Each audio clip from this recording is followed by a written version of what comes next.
တခါကလင်းများတတွဲဟာသူတို့ကိုအသစ်သီးတွေသွားကောက်ပေးဖို့အတွက်မြောက်အုပ်စုတစုကိုကျွေးမွေးထားပါတယ်။မနက်စောစောဆိုအိမ်ရှိမှမြောက်တွေကိုလာစုခိုင်းပါတယ်။နိုးကြပြီလားဟေး။ဟိုနှကောင်ထကြတော့ထလည်းရပါတယ်ဗျာမောပါတယ်ဆိုကောင်းကောင်းမအိပ်အောင်မောလိုက်တာ။ငပြေးမြောက်အုပ်စုတွေခြံထဲမြင်မြန်ထွက်ခဲ့ကြတော့တုတ်စာမိချင်နေကြပြီလား။ဒီနေ့လုံများပါတယ်ဆိုအိတ်နေကြသေးတယ်။ငါတို့ကောင်တွေမြင်မြန်ထွက်ကြမယ်ဟေ့မဟုတ်ရင်တုံးစာမိမှသိကြတယ်မြင်မြန်ထွက်လာပြီးမင်းတို့အမေစီသွားကြတော့ငါရိုက်လိုက်ရမြင်မြန်ထွက်လာကြလေဘာတွေလုံးနေကြလဲနှီးတိနေကွေးနဲ့လာခဲ့ကလန်ကဆန်လှုပ်တဲ့မြောက်တွေကိုရိုက်ဖို့တုတ်တယောက်တစ်ချောင်းစီကင်ထားတဲ့အတွက်မြောက်တွေကတကောင်းမှမဆန့်ကျင်ရဲကြပါဘူးအဖိုးကြီးကအသက်အကြီးဆုံးမြောက်အိုကိုဥဆောင်ခိုင်းကတောထဲမှာတည်တည်သွားရှာဖို့အမိန့်ပေးလိုက်ပါတယ်။ဟေးမြောက်အိုကြီးမင်းကဥဆောင်ပြီးတော့တောထဲတည်တည်တွေသွားကောက်လာပေးရမယ်။တည်တည်အားလုံးငါလက်ထဲရောက်ပါစေ။ရှားပြောက်တာခိုးစားတာမလို့ချင်ဦးနော်။မဟုတ်ရင်အိမ်ပြန်ရောက်လို့ကတော့မင်းတို့သားသမီးရဲ့အလောင်းကိုခြံထဲမှာတွေ့ရလိမ့်မယ်။ငါပြောတာနားလေလား။ကောင်းပြီအားလုံးမြင်မြန်သွားပြီးမြင်မြန်ပြန်လာကြ။မြောက်အုပ်စုလည်းတနေကုန်တည်တည်တွေသွားခုလာရပြီလို့တော်တော်လေးကိုမောပန်းနေပြီးစိတ်ပြက်နေကြတယ်။သူတို့ပိုင်ရှင်ကိုသွားခုလာမပေးရင်လေသားသမီးတွေကအသက်ခံရအောင်မယ်လေမြောက်တွေအားလုံးပဲငါပြောတာနားထောင်ကြမြင်မြန်တည်တည်သွားခုလာပြီးမှလာနားကြတာပေါ့ဟုတ်ကဲ့ဆရာမြင်မြန်သွားကြရအောင်တော်ရဲကတိတ်မဝေးတဲ့တနေရာမှာသူစားဖို့တောက်ဖို့တည်တည်တွေကိုတော်ယုံတန်ယုံစိုက်ပြိုထားတဲ့လေသမားတယောက်ရှိပါတယ်သူ့ကိုရွာသားတွေကဥဖိုးကြားလို့ခေါ်ပါတယ်မောလိုက်တာကွာဒါပေမဲ့အလွတ်လုတ်ပြီးမောလို့တည်တာထိုင်ပြင်းနေတည်တာထက်ဆိုင်တော်ပါသေးတယ်ကွာငါလိုလေသမားဒီလိုပဲအလွတ်လုတ်ရမှာပေါ့လေသမားဆိုပါလားငါဥဖိုးเจ้าကိုလာကြည့်ရတဲ့လောက်တော့မနက်6နာရီဆိုရင်သူလေထဲကိုရောက်နေပြီနေခင်း12နာရီဆိုထမင်းပြန်စားတယ်ညနေ9နာရီရောက်ရင်ပြန်မယ်ကောင်းသားပဲဒီကိစ္စကိုတခြားမြောက်တွေကိုသွားပြောရမယ်ခဏနေမှပြန်လာခဲ့မယ်နော်ဥဖိုးเจ้าဥဖိုးကြလည်းသူ့မျိုးစေ့တွေကိုတေချာဂီယူဆိုင်ကြည့်ရှုနေတယ်။လေသမားဆိုတာကျွဲတွေနွားတွေနဲ့หนีရတာအလုတ်သိမ်းပြီးကျွဲကိုရေချိုးပေးပြီးတချင်းလေးတကြော်ကြော်နဲ့ပြန်လို့ရမယ်ဟိ။တချို့ရွာသားတွေကဥဖိုးကြစီလာလဲပြီးသူ့တည်သေးတွေကိုလည်းလာစားတော့လေးရှိပါတယ်။ဥဖိုးကြရေဥဖိုးကြရေဒီမှာရှိလားပြို့ရှိမှာပါကျွန်တော်သူ့တချင်းဆိုတန်ကြားလိုက်တယ်ဟုတ်သားပဲဒါဆိုလှေကိုကမ်းနားမှာကတ်လိုက်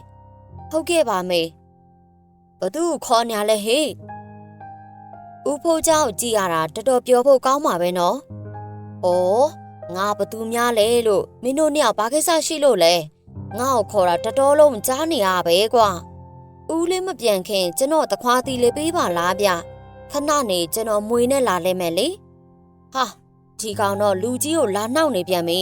မင်းကငါ့ကိုဒီလိုတောင်ပြောရဲနေပြီပေါ့လေကလေးကဒီတိုင်းစားလိုက်တာပါရှင်စိတ်ထဲမှာမထားပါနဲ့ကျမတို့တခွားသီးခူးပေးဖို့မမေ့နဲ့နော်အေးပါကွာသိပါပြီဒါဆိုကျွန်တော်တို့ပြန်လိုက်ပါအောင်မယ်ဦးဖိုးเจ้าကိုစောင့်ကြည့်လာတဲ့မြောက်တကောင်လဲသူ့အုပ်စုတွေကိုတွားရောက်ကြောင်းကြားလိုက်တယ်အဖွဲသားတို့အားလုံးဒီဘက်နားထောင်ကြသေချာနားထောင်တော့အရေးတကြီးပြောစရာရှိရဲ့ငါဦးဖိုးเจ้าရဲ့လေထဲကိုတွားခိုးကြည့်တာ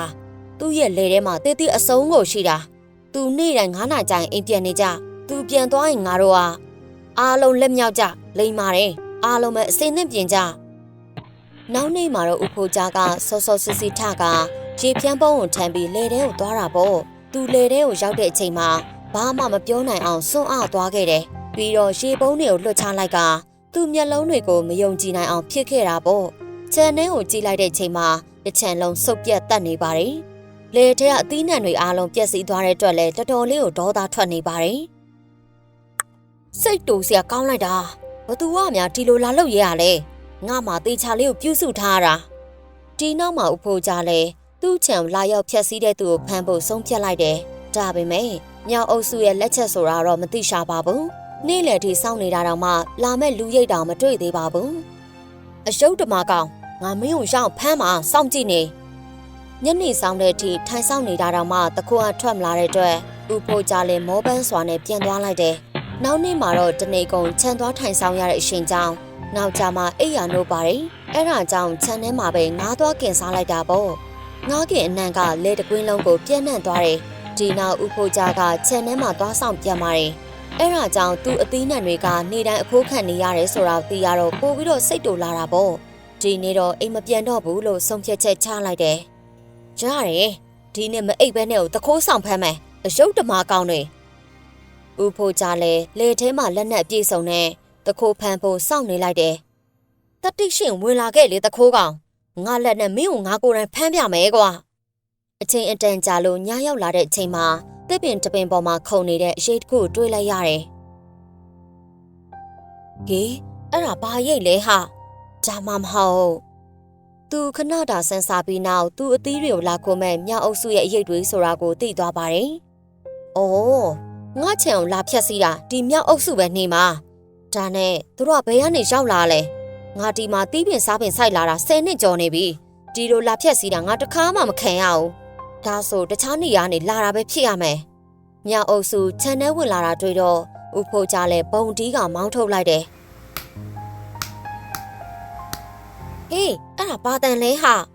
အဲ့လိုတီးတာအသုံးမဝင်တာတွေ့တော့ဦးဖိုးကြားတယောက်အကျဲကြီးអော်ပြစ်လိုက်တယ်မြောက်ဆုပ်တွေငါခြံနဲ့အခုချက်ချင်းထွက်သွားစမ်းမင်းတို့ကငါခြံကိုထပ်ပြီးတော့လာဖြတ်စီးမလို့ပေါ့လေတော်တော့မြောက်ဆုပ်တွေပြောဆူဆူနဲ့တုတ်ချောင်းတွေနဲ့ကောက်ပေါက်လိုက်တဲ့အတွက်မြောက်တွေတန်ရာရပြီးထွက်ပြေးကုန်ကြတာပေါ့ပါရီလေဟာနားလိုက်တာကဲကြပါအောင်တုတ်တွေနဲ့ကောက်ပေါက်နေပြီကဲပါအောင်မြင့်ထွက်ပြေးကြတော့အဲ့ဒါဦးဖိုးကြမလားပြေး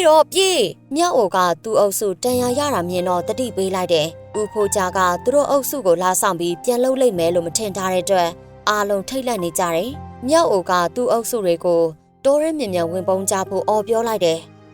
ဒုက္ခပဲဦးဖိုးကြလာပြီဟေ့မြင်ထွက်ပြေးကြတော့မဟုတ်ရင်အကုန်တေကုန်ကြတော့မယ်တိုးရဲမြင်ဝင်ကြဟိုဘက်မှာဟိုဘက်ဟုတ်ကဲ့ပါဆရာမြင်လောက်ကြဟေ့သူတို့ကောင်းဆောင်အမိန့်တန်ကြတော့အားလုံးလည်းမြင်ထွက်ပြေးသွားကြတယ်ဦးဖိုးကြချံကိုပြန်အောင်မလှည့်ကြည့်ရဲပါဘူးတချို့အကောင်တွေကနည်းနည်းပါးပါးပဲတန်ရာရပေမဲ့တချို့ကတန်ရာပြင်းပြင်းထန်ထန်ရသွားကြတယ်မနဲ့စောရောက်တဲ့ချိန်မှာစန်းချောင်းနာကခြံဘက်ကိုသွားကြည့်ရင်မြောက်တွေချီရအတိုင်းလိုက်သွားတဲ့ချိန်မှာတစ်ပင်တပင်ရှည်ထဲမှာလဲနေတာကိုတွေ့သွားပါတယ်ဒီမြောက်တွေကဒီပင်ကိုအသုံးပြုပြီးဒီဘက်ကန်းကိုကူးလာတာပဲဖြစ်ရမယ်အဲ့ဒါကြောင့်ငါခြံနဲ့ဝင်လာနိုင်တာဒါဆိုဒီတစ်ပင်ကိုမြက်ဖယ်ပြစ်မှရမယ်အဲ့ဒီနောက်ဦးဖိုးကြားလဲရွာသားတွေနဲ့အဲ့ဒီတစ်ပင်ကိုရေထဲကနေဆွဲထုတ်လိုက်တယ်အဲ့ဒီမြောက်အုပ်စုတွေခြံနဲ့ထပ်ပြီးတော့လာမဖြတ်စီးနိုင်အောင်ပေါ့ဦးဖိုးကြားကသူ့လယ်မှာအမြဲအိတ်ဆောင်နေတာသိတော့မြောက်တွေလည်းနီလန်အသက်ထပ်ဆင်းစားရပြန်တယ်အားလုံးပဲနားထောင်ကြဦးဖိုးကြားသူ့လယ်မှာအမြဲတမ်းလာအိတ်ဆောင်တာဆိုတော့သူ့အသီးတွေကိုထပ်ယူဖို့တော့မဖြစ်နိုင်တော့ဘူး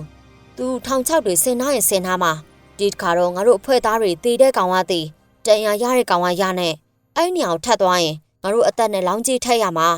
ကျုပ်အထင်အသီးတွေကိုပြန်ယူနိုင်ဖို့နီလန်အသက်ဆင်းစားမှရမယ်ထင်တယ်မဟုတ်ရင်ငါတို့တော်တော်ပူလောင်ရမှာသိချတယ်ကျုပ်လည်းအဲ့လိုမြင်နေစရာဒီနားမှာတခွားသီးတွေထပ်ဆိုင်ထားတဲ့ခြံတစ်ခြံရှိသေးတယ်အဲ့ဒီခြံမှာလည်းအသီးနှံတွေအများကြီးပဲဦးဖိုးကြားခြံထက်တော့မနှဲပါဘူးအဲ့ဒီမှာသွားကြည့်ကြတာပေါ့ကောင်းပြီလေဒါဆိုလဲအဲ့ဒီညောင်သွားကြည့်ကြတာပေါ့ငါတို့တွေတစ်တီးကိုရအောင်ယူသွားကြမယ်ဘလို့လဲဟေး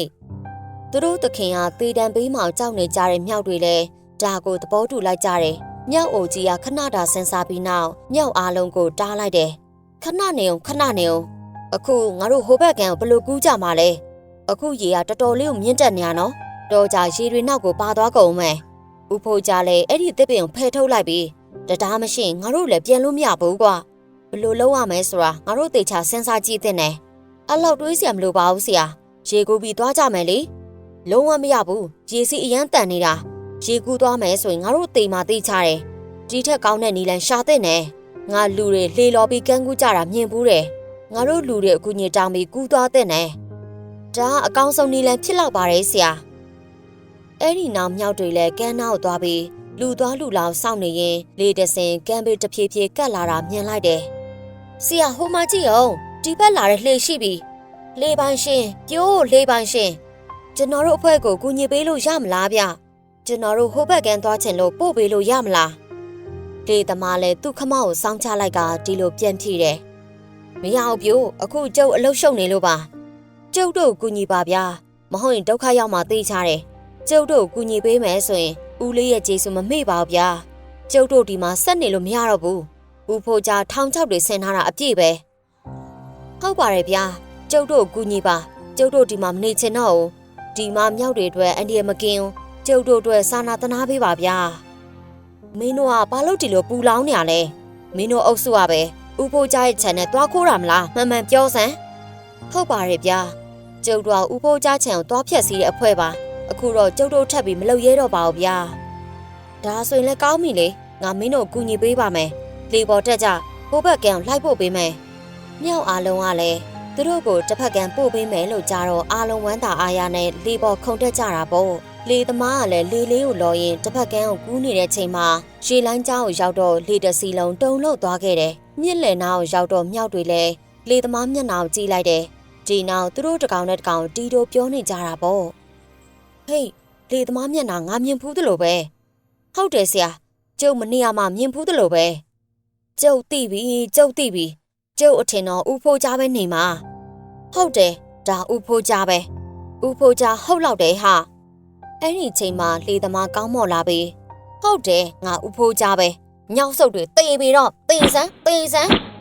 ဒီနောက်မှာတော့ဦးဖိုးကြားလဲမြောက်တွေကိုတကောင်ပြီးတကောင်လှော်တက်နဲ့ရေထဲကိုရိုက်ချလိုက်တယ်နှကောင်ကတော့ထွက်ပြေးသွားပြီးတချို့ကြားတော့လဲရေနှစ်ပြီးတေးကုန်တယ်နှကောင်ကတော့ရေကူးခတ်ပြီးအသက်ဘေးကလွတ်မြောက်သွားပါတယ်ဟောတော်သေးတာပေါ့ကွာရေနှစ်ပြီးတေးရတော့မလို့ကြည့်အောင်ငါတို့အဖွဲတွေဘယ်နှကောင်တော့တေးသွားရလဲအဲ့ဒီနေရာစပြီးမြောက်အုပ်စုလဲဦးဖိုးကြားရဲ့အခင်းကိုထပ်ပြီးတော့မနှောက်ယှက်ရဲတော့ပါဘူးဦးဖိုးကြားလက်ရှင်လိုပဲဘဝကိုဖျက်ဆီးသွားတာပေါ့တနေ့မှာတော့မြောက်တွေတီတီကောက်နေကြရင်မြောက်တကောင်ကအဖိုးကိုလင်များညောင်းနဲ့ပတ်သက်ပြီးမြောက်အိုနှကောင်မေးပါတယ်အဖိုးနဲ့အဖွားတီတော်ထဲမှာတီတီဆိုင်ထားတဲ့လူလားရင်မြောက်လေးရဲ့ဒီအပင်တွေကသူ့ဟာသူကြီးပြင်းလာကြတာဘသူမှစိုက်ထားတာမဟုတ်ပါဘူးကွယ်အဲ့ဒီအချိန်မှာမြောက်လေးကထပ်ပြောပြန်တယ်ဒါဆိုကျုပ်တို့လည်းအသီးတွေကောက်ပြီးကိုယ့်ဟာကိုစားလို့ရတယ်ဘသူခွင့်ပြုချက်မှယူစရာမလိုဘူးပေါ့မြောက်တွေအားလုံးကလည်းတပြိုင်နက်တည်းဒီလိုပြန်ဖြေလိုက်တယ်ဟုတ်တယ်ကျုပ်လည်းအဲ့လိုမြင်တယ်မြောက်လေးကထပ်ပြောပြန်တယ်တစ်သီးတွေကောက်ပြီးကိုယ့်ဟာကိုစားဖို့တေးအောင်မောပန်းမိရှာထားတာသူများအခင်းနဲ့လည်းအသက်နဲ့ရှင်ပြီးသွားခိုးလာတာဘာလို့အဖိုးနဲ့အဖွားရဲ့အမိန့်ကိုနာခံနေရမှာလဲဘာလို့သူတို့သွားပေးရမှာလဲဒါတောင်သူတို့ကရိုက်နှက်သေးတယ်ဒီတစ်သီးတွေကိုအားလုံးကခက်ခဲနဲ့ယူလာကြရတယ်အဲ့ဒီအဖိုးနဲ့အဖွားတော့အသီးတွေအားလုံးယူစားဖြစ်တယ်ဒါတသက်အနှံ့ကျစ်နေတာတခုခုလုံးမှရမယ်မြောက်လေးပြောတဲ့ကြတော့မြောက်အားလုံးလဲအဖိုးနဲ့အဖွားခိုင်းစားတာခံနေရတဲ့သူတို့ဒုက္ခကိုသိမြင်လာကြတယ်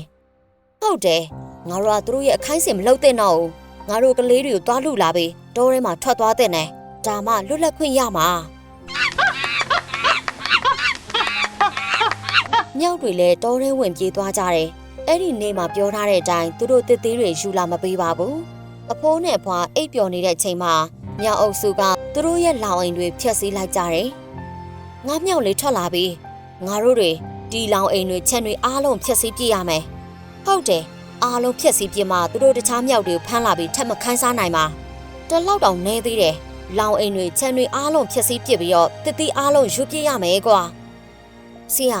ကလေးတွေအားလုံးနဲ့အသီးတွေအကုန်ယူလာနိုင်ပြီခြံတွေလည်းဖျက်ဆီးပြစ်ပြီးပြီကောင်းပြီတောထဲမှာပြောင်းနေကြမယ်ဟေးဒီနောက်မှာတော့အဖိုးနဲ့အဖွားလဲသူတို့ကိုတစ်သီးယူလာကျွေးတဲ့မြောက်တွေလည်းမရှိတော့ပါဘူးသူတို့ကတသက်လုံးမြောက်တွေပဲခိုင်းစားလာတာဘာမှမလုပ်ကြဘူးအခုတော့ဘာမှမလုပ်နိုင်ပဲစာလောင်ငတ်မွတ်စွာဖြင့်တည်ဆုံးကြရတယ်ဟုတ်ကဲ့ပါရှင်ဒီပုံပြင်လေးကနေပေးတဲ့သင်ခန်းစာကတော့ကိုယ့်ရဲ့တပည့်တွေကိုယ့်ရဲ့လက်အောက်ငယ်သားတွေကိုမတရားသဖြင့်ခိုင်းစေမယ်ဆိုရင်တော့အခုလိုမျိုးပဲကိုယ့်အနာနဲ့အမြန်ဆုံးစွန့်ခွာသွားကြမှာဖြစ်ပါတယ်အခုလိုမျိုးပုံပြင်လေးတွေသဘောကျရဆိုရင်တော့ကျမတို့ channel ကို subscribe လုပ်ခဲ့ဖို့မမေ့ပါနဲ့ရှင်အားပေးနေတဲ့ပရိသတ်တဦးတယောက်ချင်းစီတိုင်းကိုကျေးဇူးတင်ပါတယ်ကျမကတော့တင်ဆက်သူ Lady King Voice Over Actor ပါနောက်ဗီဒီယိုမှာပြန်တွေ့ကြဆုံးနော်